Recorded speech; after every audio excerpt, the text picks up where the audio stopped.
Hey YouTube, I am back with another video. Today we're going to be making a red velvet cake. I'm going to be showing you all the ingredients step by step, how to make the red velvet cake. I'll probably do another video about how to make the buttercream as well. I don't have any cream cheese. I forgot the cream cheese, but we'll just make some regular buttercream, but I have a separate video for that as well. So let's get into it. So here is all of my ingredients. I will have a full ingredient list in the description below, but I will tell you step by step of how to do each of them. Okay, so I already have all my dry ingredients mixed in this bowl, and I have my wet ingredients mixed in this bowl, with the exception of my eggs, right? So I use Swan's Down cake flour for my flour. You can use Pillsbury too. That's a really good cake flour as well, but I do use Swan's Down. It's just what's available in the store. So I mixed in my cocoa powder, my cake flour, baking soda, and I think, oh, and my salt. I mixed that in here already, but like I said, I will have a ingredient list and recipe, the recipe in the description below. Okay, and so here I have my red food coloring, my vegetable oil, and my buttermilk and vanilla extract mixed in this bowl as well. Okay, but here is just the other stuff that I use, like I guess the brand. I have my salt, my vegetable oil, vanilla extract, baking soda, cocoa powder, sugar. I use 2.5 sticks of butter. It can be salted butter, unsalted butter. I use salted butter. It doesn't make the cake really salty because I do add in salt, but it still don't make it salty. So, you fine. And then I use 4 large eggs. Now, another thing, make sure that your eggs and your buttermilk, like your wet ingredients, are room temperature. You want to make sure that it's room temperature because this recipe, well, really any recipe that you use, that you bake with, you want to make sure that your wet ingredients and your eggs are room temperature. Okay, so this stuff have been sitting out in the butter. It has been sitting out for a few hours. So let's just get into it. Okay. All right, so we're gonna start with creaming our butter and sugar. Like I said, make sure that your butter is room temperature. That's very important. You don't want a tough cake, and you want it to be nice and moist and fluffy.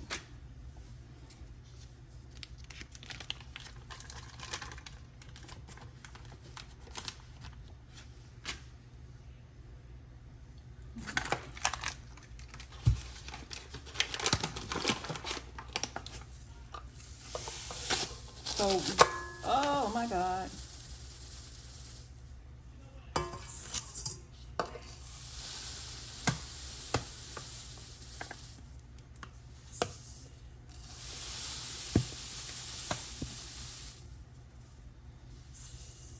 All right.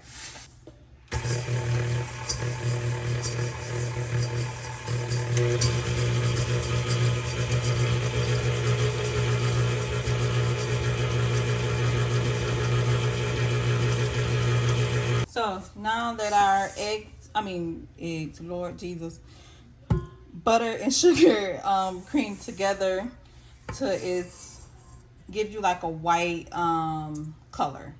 That's how you know that it is creamed together really well. So now that we're at that point, we're gonna go in and mix our eggs in one at a time. Okay.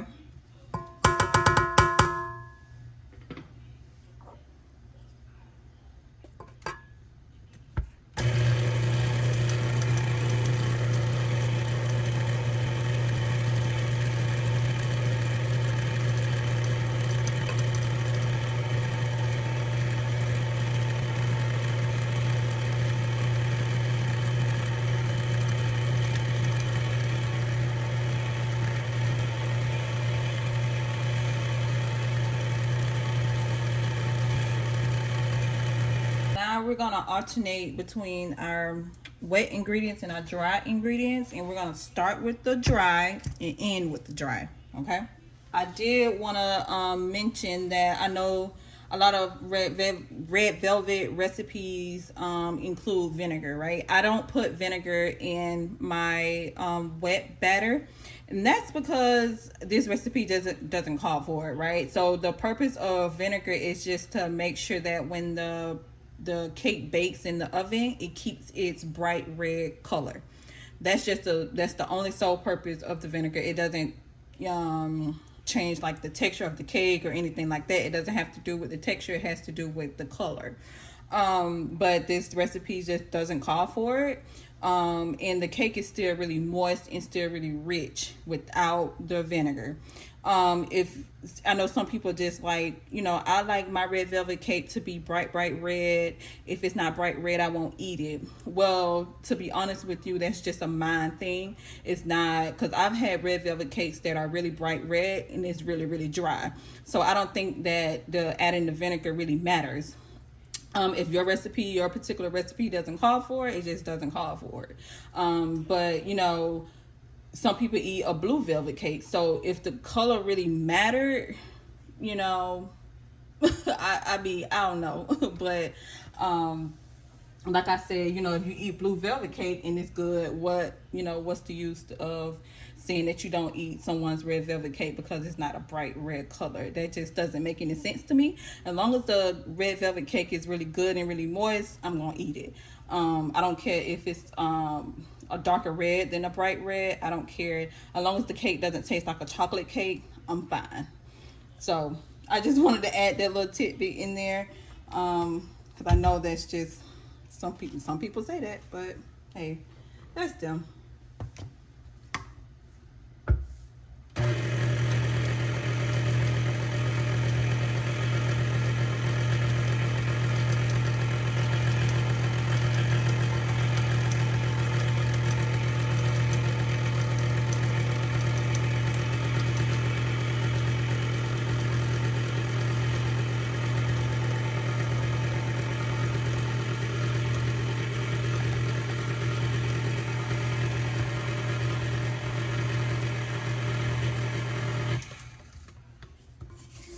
I always like to go in and scrape down the sides, that little flour that doesn't get mixed in.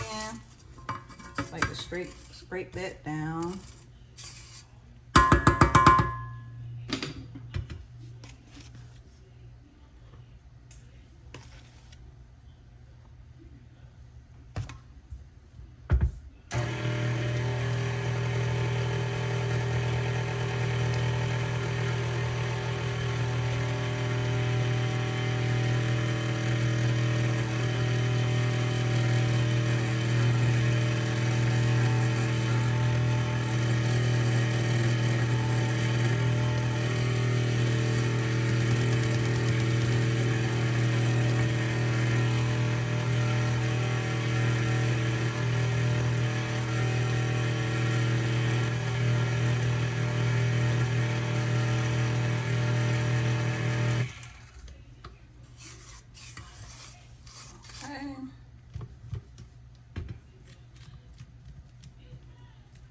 And then also make sure that, when you're going in and scraping the bowl, make sure that the stuff in the middle is getting scraped off the paddle, because sometimes the batter that's left on the paddle is not all the way scraped, okay? Not all the way incorporated, I should say.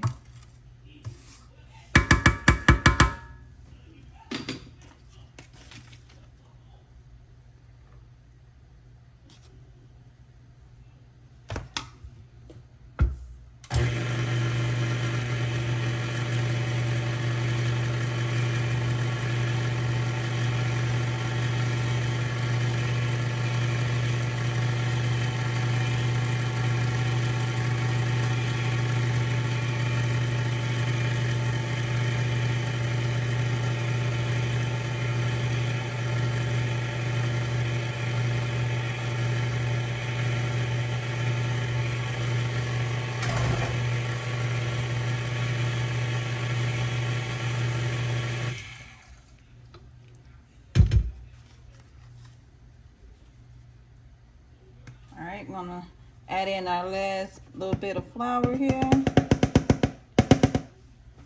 Make sure we get all of that. We're gonna mix that for a little bit. Make sure we don't over mix, but just mix it just a little bit.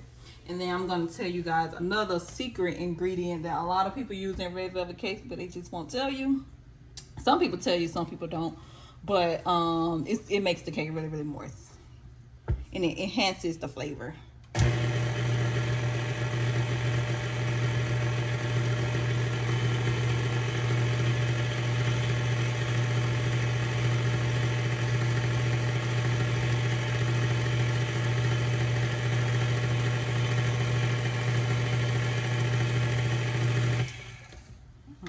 Make sure these sides are straight down so all of that flour can be incorporated, because I don't want a chunky cake.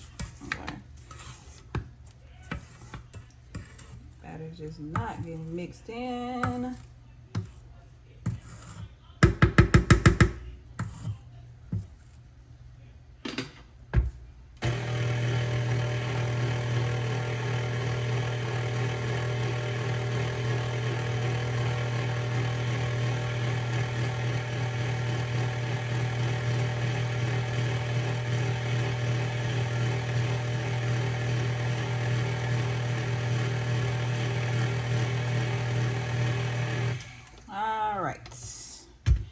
Now that we have that done, I'm going to take this off the paddle.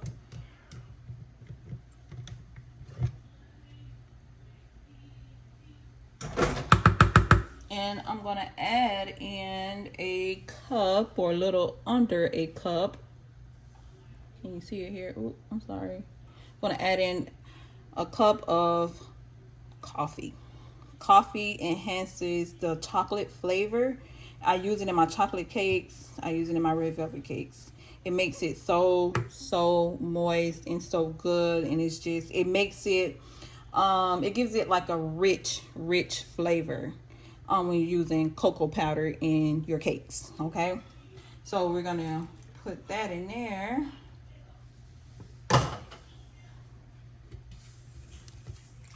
And it really doesn't matter if the coffee is like super hot, like steaming hot, like you just brewed it or something like that. It doesn't matter. I've done that before, and I put it straight into this batter, and it bakes really well.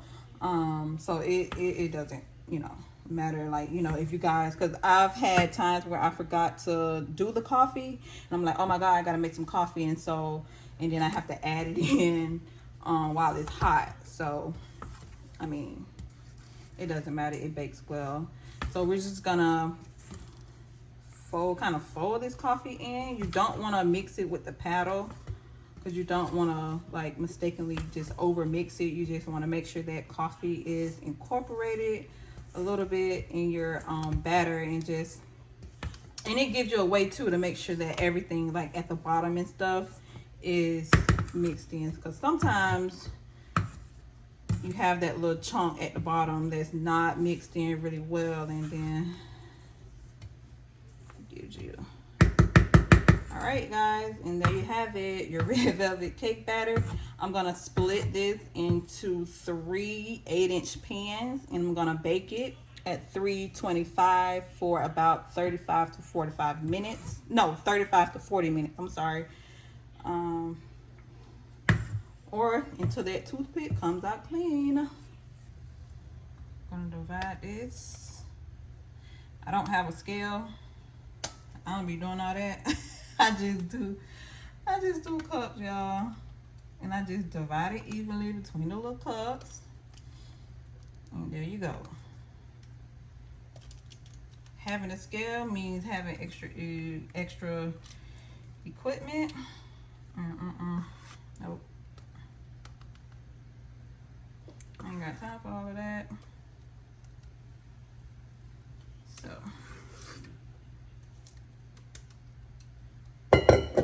that's how I divide it, per cup. Easy peasy. It never failed me. I'm not saying that a scale is unnecessary, or, you know, you could use one if you want to. Whatever. If you know how to ice a cake really well, I mean, I think a scale is only for like people who are professional bakers, and like they just want to like exact levels, like the cake to be the same exact height, I guess. But I decorate cakes as well, and using the cup method never failed me. So, and then I level out all my cakes. So that's why I say I don't think you don't have to have it. You don't want to.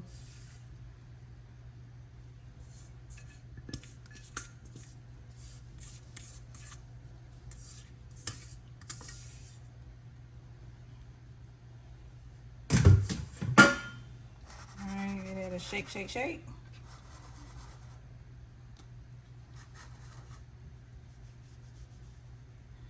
And now it's time to bake our cakes. Like I said, for about 35 to 45 minutes. And we will be done. I'll clean that up a little bit. All right, y'all, our cakes are done in exactly 35 minutes. I took them out. The fork was clean on it. So I'm just gonna let this cool down. I'm gonna make my frosting for it, and then we're gonna ice the cake, okay? Guys, so now that our cakes have cooled down, I'm gonna decorate it. I have some frosting that I already did. Put that right there. As you can see, the red velvet cake, it bakes flat. It doesn't give me like a dome shape, which I love. I don't like when it has a dome shape, because then that means I have to shave it off. But this red velvet recipe is very I won't say liquid, but liquid, and I don't have to like do much to it.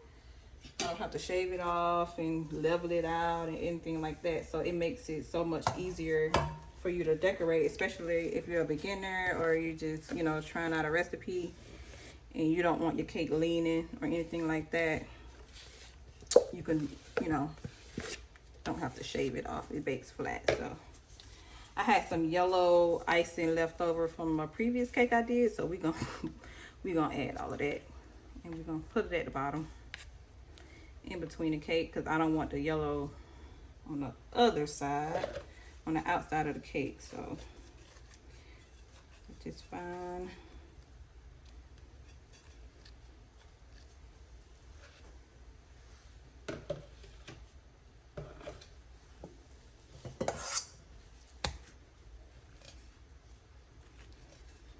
Now with this cake, you can see like a lot of red crumbs don't come off, which is another thing that I like as well.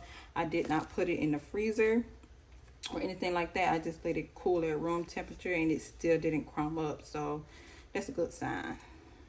Good sign for people who aren't like professional bakers and you just want a plain red velvet cake, but you want it to look a little presentable. I'm gonna flip that over like that.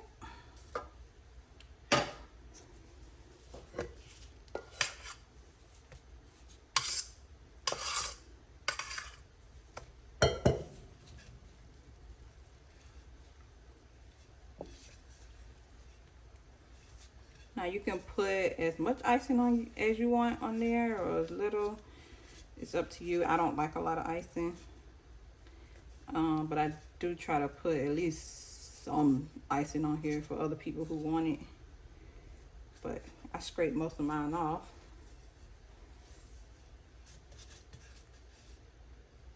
Make sure it's level.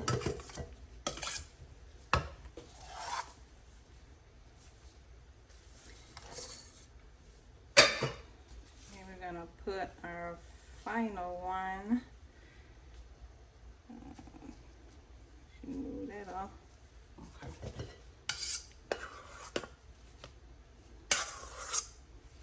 Okay.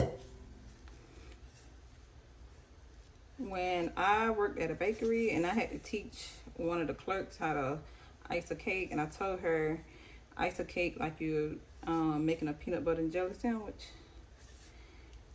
And that was just my way of teaching. I think that's just easier, the people to just do the icing like they making a sandwich, like putting what, mayo, mustard on there, or making a PB&J, and they spreading the peanut butter on there. And now the way she did it like this. So I guess I can't teach it that way no more, because some people have different methods of how they put the peanut butter on there, which is, I was like, okay. But she eventually got it.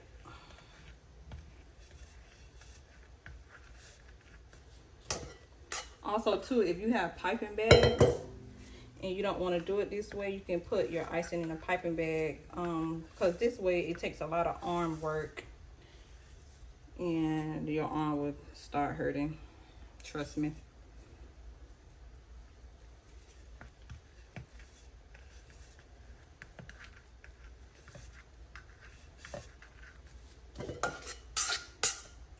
I just don't like wasting piping bags, so I just do it the hard way.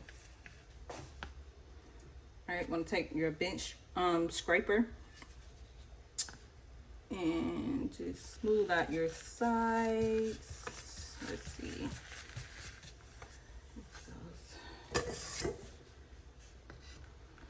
I like to work with my smaller one if I'm doing like a smaller cake.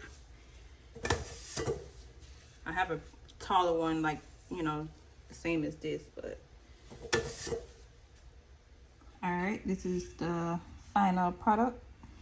I did my second coat on it off camera, but I did put more icing on there. I added a little pecans on there. I crushed them up. I had a few left in the bag from my previous cake, so I just crushed a little pecans on there. I don't like a whole lot of them on there. I personally would not put them on there if it was up to me, but other people like it on there, so I put them on top. But yeah, this is the final product. I'm gonna cut it and get into it. Y'all, I got my Publix. I got my Publix cake cutter here. Such a Florida thing.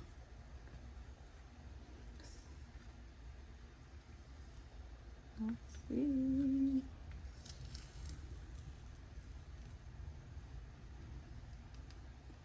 Ooh. Oh my God. Oh, that's a big piece. Oh my God. Yeah, if you want to see more videos like this, more baking tutorial videos, or just videos seeing me decorate cakes, please like, comment, share, subscribe to the channel, and I'll see you in the next video.